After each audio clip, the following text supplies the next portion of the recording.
Assalamualaikum warahmatullahi wabarakatuh. Saya Rizky Prasetya, NIM 19060474069. Di video saya kali ini berisi tentang analisa keuntungan berjualan risol mayo. Pada matkul kewirausahaan, kita dituntut untuk kreatif, untuk memanfaatkan peluang yang ada di sekitar kita. Saya memanfaatkan untuk berjualan risol mayo karena menurut saya berjualan risol mayo memberikan keuntungan bagi saya. Berikut adalah cara-cara membuat risol mayo. Pertama-tama, ambillah telur yang sudah dicuci bersih, kemudian rebuslah telur dengan air mendidih selama 7 menit.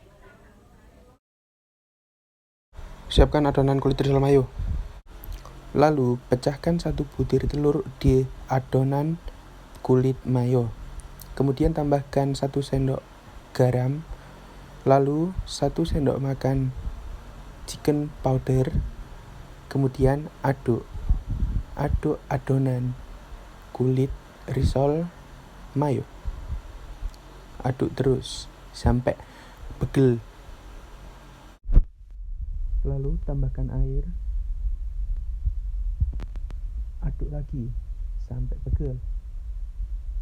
Aduk terus sampai adonan encer, tapi nggak encer-encer banget. Terus aduk, terus aduk.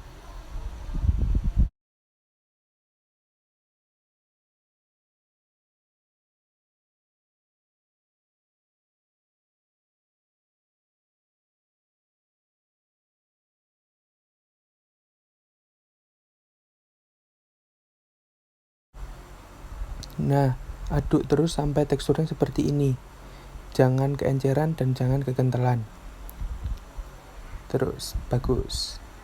Kemudian, kembali untuk mengangkat telur yang sudah 7 menit direbus, rendam pada air mengalir. Lalu simpan telurnya di wadah seperti ini. Lalu siapkan bahan-bahan untuk membuat isian risol mayo. Potong telur, kemudian masukkan pada mayo. Potong semuanya, nggak usah pelit. Nah, kenapa 7 menit? Karena untuk mendapatkan tekstur yang seperti itu, sehingga tidak ada tekstur kehitaman atau kehijauan pada kuning telur.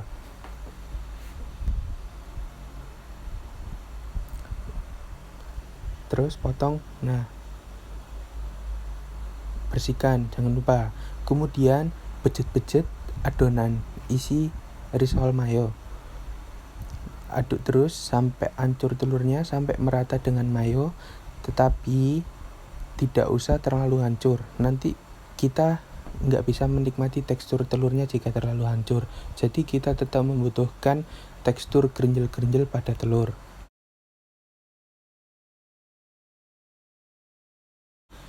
Waktunya membuat kulit risol mayo. Olesi teflon dengan margarin agar tidak lengket. Lalu tuangkan adonan dan bentuk bulat-bulat. Ratakan pada teflon. Jika ada yang bolong-bolong, tempel aja sampai bulat. Nggak apa-apa, nggak ada yang ngeliat. Nah, tempel. Yang penting bagus. Kemudian jika pinggirannya sudah melengkung-melengkung, itu tandanya kulit udah matang dan udah siap ditiriskan.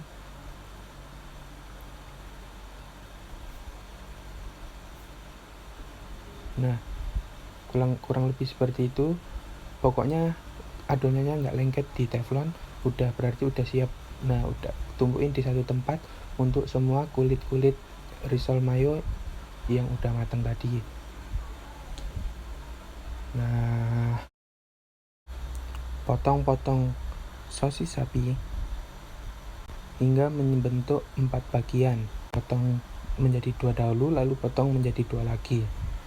Jika sudah, ambil kulit risol mayo, satu aja, jangan banyak-banyak. Oke, bagus. Tambahkan sosis, lalu tambahkan 1 sendok adonan mayones dan telur. Nah, terus lipat. Bentar, tambahin. Nah, oke, terus lipat yang bagus, yang rapi, sehingga kalau nanti digoreng risol kita nggak lepas-lepas adonannya. Nah, terus gulung. Nah, jadi taruh di piring. Kemudian siapkan 2 tempat untuk telur dan tepung panir. Lalu celupkan risol pada telur, lalu pindah ke setelah dicelupkan ke telur, lalu pindah ke tepung panir. Ratakan sehingga semua bagian risol terlumuri oleh tepung panir.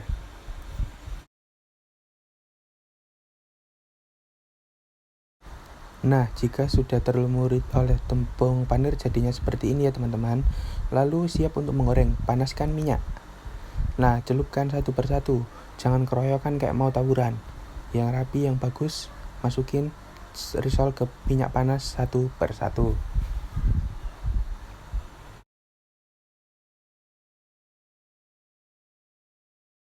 Jika dirasa udah mau mateng, ambil dan tiriskan. Kemudian pisahkan pada tempat yang bertisu. Kemudian taruh pada kemasan yang akan dijual seperti ini. Nah, tutup rapi.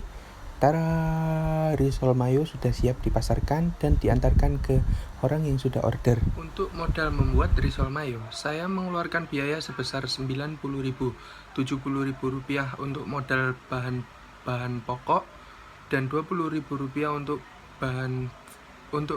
kebutuhan variabel seperti LPG, kemasan, dan lain-lain.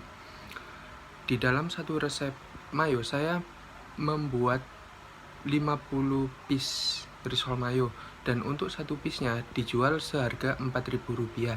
Jika Rp4.000 dikali 50, maka hasilnya 200.000. Dengan modal saya 90.000, maka dalam satu kali open order saya dapat mendapatkan keuntungan sebesar Rp110.000. Saya bisa membuka open order risol mayo entah 1 minggu 4 kali, 1 minggu 3 kali, ataupun 1 minggu penuh. Ya, terima kasih. Mungkin hanya itu saja yang bisa saya sampaikan. Kurang lebihnya mohon maaf. Terima kasih. Wassalamualaikum warahmatullahi wabarakatuh.